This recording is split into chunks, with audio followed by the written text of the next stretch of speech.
Hello class 10, কেমন আছো তোমরা সবাই? আশা করি প্রত্যেকে ভালো আছো। তো আমরা মাধ্যমিক ভৌত বিজ্ঞানের একটি গুরুত্বপূর্ণ প্রশ্ন নিয়ে আজকে তোমাদের সামনে আলোচনা করব। তোমরা যারা নতুন ক্লাস 10-এ উঠেছো তাদের জন্য তোমাদের ভৌত বিজ্ঞানের প্রথম যে অধ্যায় পরিবেশের জন্য ভাবনা, সেই অংশ থেকে একটি গুরুত্বপূর্ণ প্রশ্ন, যেটা আগামী মাধ্যমিক 2027-এ তোমাদের জন্য আসতে চলেছে, তেমনই একটি গুরুত্বপূর্ণ প্রশ্নের উত্তর নিয়ে আমরা আলোচনা করব। প্রশ্নটি তোমাদের স্ক্রিনে দেখো একবার।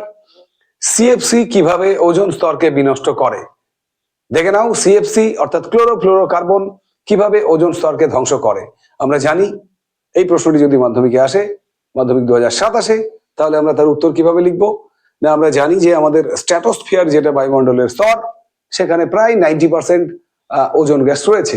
সেই ওজোন স্তর, সিএফসি একটি গুরুত্বপূর্ণ তোমার ভূমিকা রয়েছে সেই ওজোন স্তরকে ধ্বংস করার পেছনে।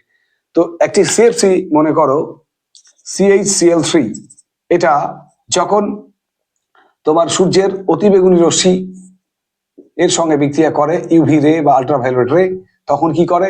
এরা তৈরি করে তোমার CH-Cl2, তার সঙ্গে তৈরি করে একটা সক্রিয় ক্লোরিন পরমাণু।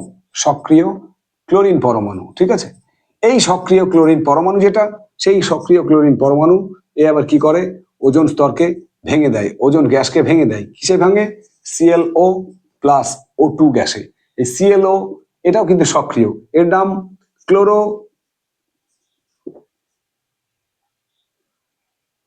মনোক্সাইড, সরি ক্লোরিন মনোক্সাইড লিখলেই হবে। এই ক্লোরিন মনোক্সাইড কি করে? এটা আবার দেখো, এই ClO এ পুনরায় বায়ুমণ্ডলের ওজোন গ্যাসকে ভেঙে দিয়ে কি তৈরি করে? আবার একটি সক্রিয় ক্লোরিন পরমাণু তৈরি করে এবং তার সঙ্গে 2 অণু অক্সিজেন তৈরি করে।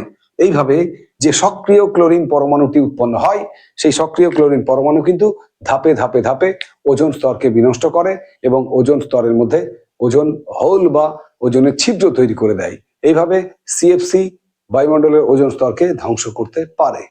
আজকে এটুকুই, আবারও দেখা হবে খুব শীঘ্রই। টাটা।